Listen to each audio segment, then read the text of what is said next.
नमस्कार बच्चों। आज आपको हिंदी पाठ्य पुस्तक से पाठ 3 अस्थिदान पढ़ाया जाएगा। प्राचीन साहित्य पौराणिक कथाओं से परिपूर्ण है। ऐसे ही एक पौराणिक कथा है अस्थिदान, जिसमें परोपकार के लिए एक ऋषि का त्याग दिखाया गया है। लोक कल्याण के लिए ऋषि दधीच ने अपना जीवन बलिदान कर दिया। आज के युग के लिए उन छद्म संतों को राह दिखाने के लिए यह कहानी ही पर्याप्त है, जो परोपकार की भावना त्याग कर अपने मठों और आश्रमों को ऐश्वर्य प्राप्ति का साधन बनाए हुए हैं। तो आइए इस कहानी का पाठ करते हैं। प्राचीन युग में सुरों और असुरों में निरंतर संघर्ष होता रहता था।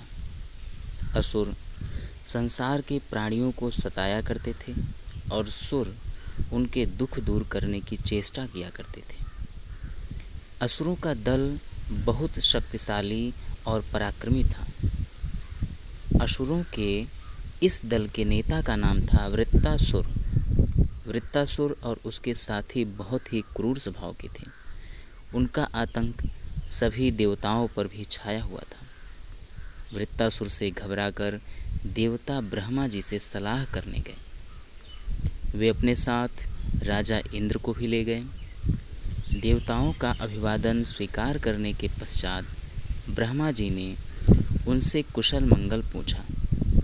इस पर इंद्र बोले, पितामह, हम वृत्तासुर से परेशान हैं। हमें अपनी प्राण रक्षा करना भी कठिन हो रहा है। असुर न केवल हमसे अधिक बलवान है, अपितु चतुर भी अधिक है। हम एक शस्त्र बनाते हैं तो वे 4 बना लेते हैं। कृपा करके हमें वृत्तासुर के नाश का कोई उपाय बताएं। ब्रह्मा जी बोले, विपत्ति में धैर्य नहीं खोना चाहिए, घबराओ नहीं, मैं वृत्तासुर के नाश का उपाय बताता हूँ। यह सुनकर देवता उत्सुकता से ब्रह्मा जी की ओर देखने लगे। ब्रह्मा जी ने कहा, सरस्वती नदी के तट पर दधीच नाम के एक ऋषि रहते हैं। तुम उन्हें अपनी विपत्ति सुनाओ और उनसे प्रार्थना करो कि वे अपनी अस्थियां दान कर दें। सुर चकित होकर बोले, अस्थियां?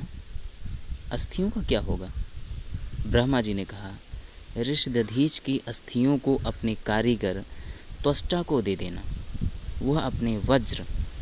वह उनसे वज्र नामक अस्त्र बनाएगा, उससे ही वृत्तासुर को मारा जा सकेगा। इंद्र ने सकुचाते हुए कहा, पितामह, ऋषि दधीच अपनी अस्थियां क्यों देंगे और उन्हें हम मांगेंगे भी कैसे? ब्रह्मा जी ने कहा, ऋषि दधीच का जन्म परोपकार के लिए ही हुआ है। परोपकारी व्यक्ति अपने प्राणों की चिंता नहीं करता। तुम माँ गढ़तुर देखो।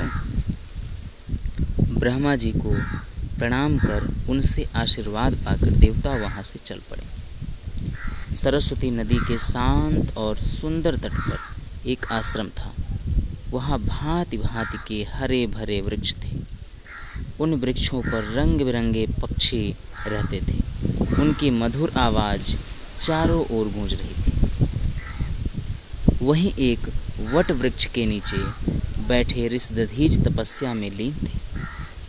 उनके मुख पर अनोखा तेज था। अचानक ऋषि का ध्यान भंग हुआ। सामने देवराज इंद्र हाथ जोड़कर खड़े थे। ऋषि का मुख प्रसन्नता से चमक उठा। उन्होंने इंद्र तथा अन्य देवताओं का स्वागत किया। ऋषि विनम्र भाव से बोले, महाराज, आपने मेरे आश्रम आकर मुझे धन्य कर दिया। आइए आपका स्वागत करते हैं। स्वागत करने के पश्चात वो कहते हैं, हम आश्रम वासियों के पास जो कुछ भी है उसे स्वीकार कीजिए। महाराज इंद्र यह सुनकर अत्यंत प्रसन्न हुए।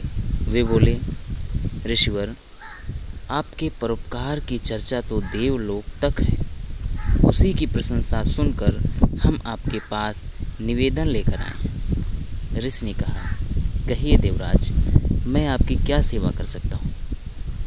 इंद्र ने सकुचाते हुए कहा, ऋषिवर, आप जानते ही हैं कि असुरों के अत्याचार दिन प्रतिदिन बढ़ते जा रहे हैं। देवलोक में त्राहि त्राहि मची हुई है। देवता हर प्रकार से हार चुके हैं। ऐसे समय में हमें आपकी सहायता की अत्यंत आवश्यकता है। ऋषि बोले, अहो भाग्य। महाराज इंद्र, बताइए मैं आप सबके किस काम आ सकता हूँ। ऋषि ने पूछा। इंद्र बोले, ऋषिवर, वृत्तासुर नाम के अत्याचारी राक्षस से देवता बहुत दुखी हैं। वह अत्यंत क्रूर और बलशाली है। उससे बचने के सभी उपाय बेकार हो चुके हैं। उसका वध करके ही उससे बचा जा सकता है। ऋषि दधीच ने नेत्र बंद किए।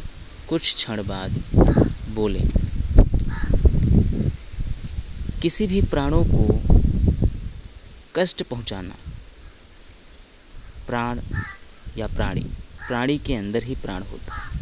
किसी भी प्राणी को कष्ट पहुंचाना घोर पाप है। जो व्यक्ति दूसरों को दुख पहुंचाता है उसे दंड मिलना ही चाहिए। यदि एक दुष्ट को मारकर सबको दुख से बचाया जा सकता है तो यह काम अवश्य किया जाना चाहिए। आप वृत्तासुर का वध अवश्य कीजिए। मुनिवर, हमें इस कार्य में सफलता मिले यह आशीर्वाद दीजिए। इंद्र ने कहा। दधीच ऋषि ने देवताओं की सफलता की कामना करते हुए उन्हें आशीर्वाद दिया। अब इंद्र फिर से बोले, महाराज आप कृपा करें तभी यह काम हो सकता है। हमें ब्रह्मा जी ने बताया है कि आपकी अस्थियों से बने अस्त्र से ही वृत्तासुर मारा जा सकता है। अन्य किसी अस्त्र शस्त्र से उसे नहीं मारा जा सकता।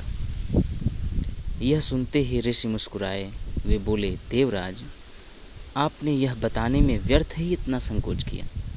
यदि मेरे इस शरीर से जगत का कल्याण होता है तो इस कार्य में देरी क्यों। इतना कहकर ऋषि आसन लगाकर बैठ गए। उनके मुख पर अपूर्व शांति और प्रसन्नता थी। उन्होंने नेत्र बंद किए, श्वास ऊपर खींची और प्राण त्याग दिए। उस समय उनके शरीर से तेज निकल रहा था, जिससे चारों ओर प्रकाश फैल गया। महाराज इंद्र तथा अन्य देवताओं ने हाथ जोड़कर परोपकारी ऋषि दधीच को प्रणाम किया और महान ऋषि की अस्थियां ग्रहण की, जिन्होंने जगत कल्याण के लिए अपने जीवन का बलिदान कर दिया।